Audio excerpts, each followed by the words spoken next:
পনিরের একঘেয়েমো রেসিপি খেতে খেতে বোর হয়ে গেলে কালকেই বানিয়ে ফেলুন এই নিরামিষ পনিরের রেসিপিটি। নমস্কার বন্ধুরা, টেস্টি ডিশেস বাই রুমা চ্যানেলে আপনাদের সকলকে স্বাগত জানাই। আজকে আমার রেসিপি পনির ভাপা।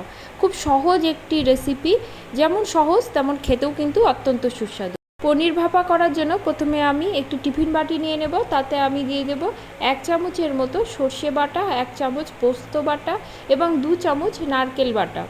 আপনারা এখানে কিন্তু কোরানো নারকেলও ব্যবহার করতে পারেন। 1 চামচের মতো দিয়ে দেব কাজু বাটা। এবার দিয়ে দেব স্বাদ অনুসারে নুন আর দেব হলুদ। ঝালের জন্য দিয়ে দেব লঙ্কার গুঁড়ো। অল্প জল দিয়ে মিশ্রণটাকে ভালো করে মেখে রেখে দেব। মিশ্রণটা আমার মাখা হয়ে গেছে।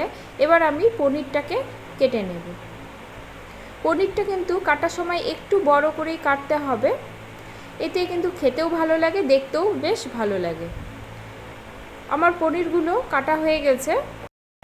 এবার কাটা পনিরগুলোতে দিয়ে দেব অল্প পরিমাণে হলুদ, লঙ্কার গুঁড়ো এবং অল্প পরিমাণে লবণ। ভালো করে পনিরের সঙ্গে মাখিয়ে নেব। এবার পনিরগুলো আমি ভেজে নেব, তার জন্য আমি কড়া বসিয়ে দেব। কড়াতে দিয়ে দেব অল্প পরিমাণে সর্ষের তেল। তেলটা গরম হলে পনিরটা আমি দিয়ে দেব। পনিরটা দিয়ে আমি কিন্তু একটু লাল করে ভেজে নেব। আপনারা চাইলে কাঁচা পনিরও করতে পারেন, তবে আমি পনির ভাপাতে পনিরটা ভেজেই করি, এতে পনিরটা খেতে কিন্তু বেশ ভালোই লাগে। পনিরটা আমার ভাজা হয়ে গেছে। পনিরটা আমি তুলে নিয়ে এবার মাখানো মিশ্রণটার মধ্যে ঢেলে দেব। 1 থেকে 1.5 চামচের মতো দিয়ে দেব টক দই। দইটা যেন খুব একটা টক না হয়। আর দেব স্বাদের জন্য চিনি, 2 চামচের মতো সর্ষের তেল। এবার সব উপকরণ ভালো করে মিশিয়ে নেব। মিশ্রণটা আমার মাখানো হয়ে গেছে। উপর থেকে 2টো কাঁচা লঙ্কা দিয়ে দেব। কাঁচা লঙ্কাটা দিয়ে অল্প জল দিব। আমি মশলা বাটি ধোয়া জলই দিয়েছি।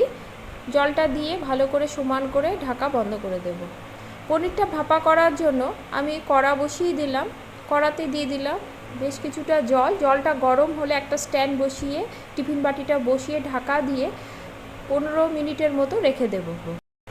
15 মিনিট পরে আমি গ্যাসের ফ্লেমটা অফ করে দেব। টিফিন বাটিটা ঠান্ডা হতে দেব। ঠান্ডা হলে ঢাকা খুলে দেখে নেব। দেখুন পনির ভাপাটা কতটা সুন্দর হয়েছে। একটা সুন্দর মিষ্টি গন্ধ কিন্তু বের হচ্ছে। আমি একটু নেড়ে আপনাদের দেখিয়ে দিচ্ছি। খুব সহজ একটি রেসিপি, কিন্তু খেতে দুর্দান্ত হয়। আর আজকের এই নিরামিষ পনির ভাপা রেসিপিটি যদি আপনাদের ভালো লাগে, লাইক কমেন্ট করবেন এবং সাবস্ক্রাইব করে পাশে থাকবেন। আমার ভিডিও নোটিফিকেশান পেতে বেল আইকন কিন্তু অবশ্যই প্রেস করবেন। আজ তাহলে এ পর্যন্তই। দেখা হবে পরের কোনো রেসিপি নিয়ে। সকলে ভালো থাকবেন। ধন্যবাদ সকলকে।